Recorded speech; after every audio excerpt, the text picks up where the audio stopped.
Господин Хадживасилев, няма как да не ви попитаме за ресора, който най-много ви вълнува пък вас, именно културата, защото вчера възлагахте големи надежди и очаквания, без да подозирате кой ще бъде начело на ведомството. След като разбрахте, че това е Евтим Милошев, как гледате на тази номинация и спокойни ли сте, че културата ще бъде в сигурни ръце?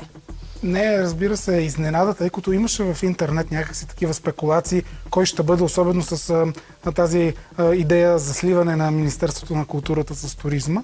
И като цяло обществените нагласи в арт-средите в момента са така 50 на 50, ако мога да кажа, но господин Милошев все пак е утвърден продуцент, телевизионен, на сериали, на телевизионна продукция и наистина се изпълни това, което вчера си пожелах, да бъде бизнес. Сега, разбира се, той не е творчески деец, но в момента Министерството на културата има най-големи проблеми точно с бизнес частта, с финансите, има дупки, които трябва да се преразпределят. Така че аз смятам, че би могъл да се справи положително и давам му моето доверие и надявам се да оправи не само киното ми, цялата култура. Сега той имаше вече опит в туризма, макар и кратък като временен. И то си стана културизъм ли?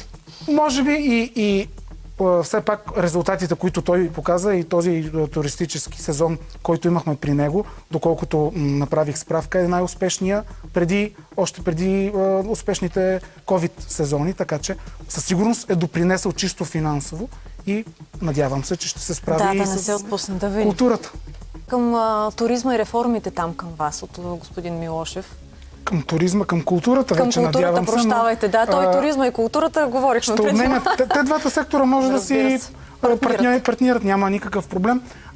Моите препоръки са, то е ясно, има сериозен финансов проблем в сценичните изкуства. Това е от предходните година вече. Национален фонд култура трябва да му се обърне голямо внимание, защото там има възможност да се загубят много средства по ПВУ. Има много проекти и организации, които чакат своят междинен транш, например, и отчет. И разбира се, Национален филмов център. Аз вече казах един път в предните дни, имаме спешна нужда от Националния съвет за кино, тъй като това е такъв важен орган, който се грижи за въпроси, свързани с финансирането, с пряката работа на директора на Национален филмов център. И за жалост в Национален филмов център в последните години малкото пари, които имаме, даже не може да ги изхарчим до край и се налага да бъдат възстановявани в държавния бюджет обратно, което е наистина голям проблем.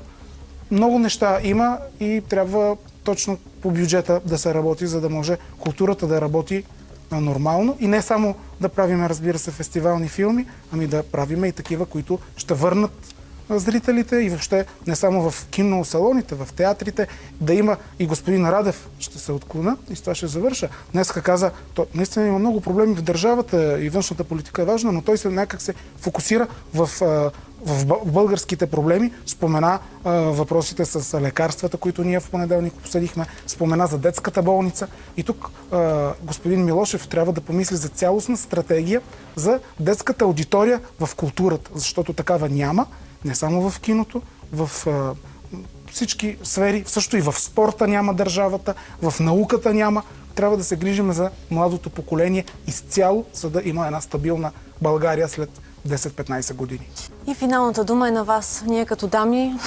Аз вече казах, всички трябва да мислим и най-вече нашите управници за детската аудитория и така ще просперираме като националност и като страна.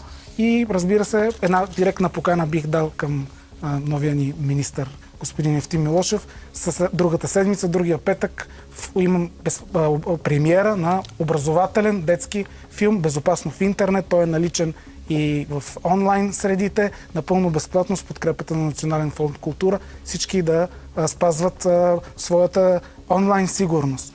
Така че да работиме, всички да се захващаме за работа. Ние, разбира се, от студиото свършихме своята задача. Надяваме се тези в парламента да успеят да свършат тяхната. Искрено ви благодаря. Тук слагаме финала с вас, уважаеми зрители. Ще се видим след краткото ни прекъсване за реклама.